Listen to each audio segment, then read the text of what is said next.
Leadership for me has been getting to know myself first and foremost. I've been on a leadership journey now for approximately 10 years. But to lead others effectively, I think you have to know yourself pretty well.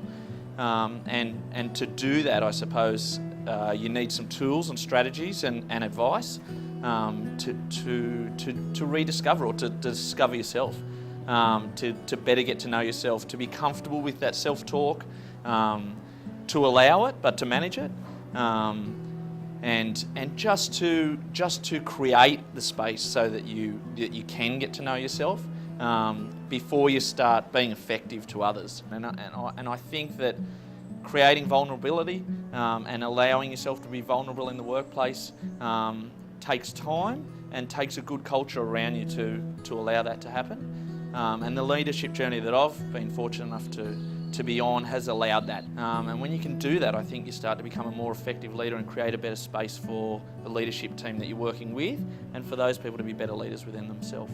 As I've become more relaxed with myself, as I've felt safe in my workplace and allowed myself to become, I suppose, more vulnerable, I think the feedback settles with me a lot easier. And I think it allows you to process the feedback in a timely manner. You don't feel the need to respond straight away. The Simon of 10 years ago wanted to respond straight away and probably thought he knew all the answers. The Simon of today, hopefully,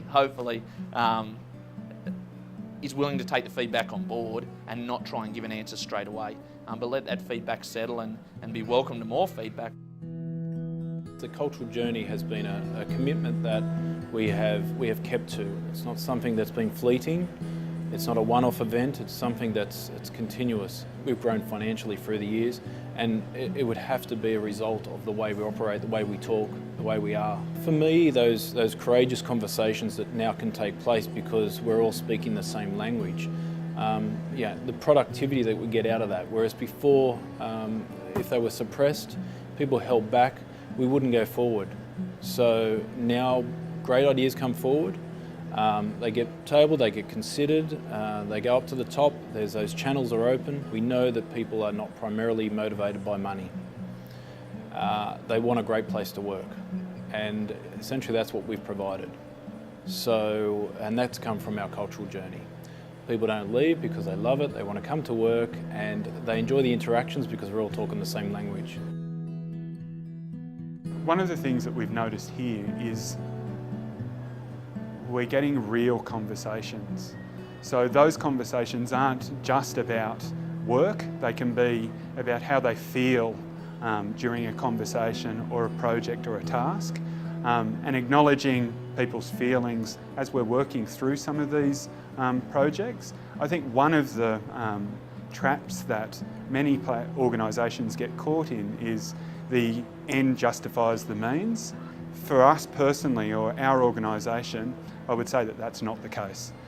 The end doesn't justify the means if it means that we're going to burn people out. It's about collectively achieving goals, not just achieving the goals. And that requires hard work and energy and drive and commitment and passion, but it doesn't mean that everyone has to be exhausted and physically fatigued, and that it's okay to be aggressive or abrupt in conversations or when trying to get your point through. One of the really exciting things that exists now within our culture is the true belief with one another, so that collectively we make better decisions, and if we involve others in the decision-making process, that we will achieve a better result. It's really nice to work in an organisation that cares about the opinion of others, makes a common agreement and works together towards an outcome. Everyone's invested in it. So in fact, rather than one person dictating a direction, the team gets on board and drives a decision. Generally speaking, we get a better result.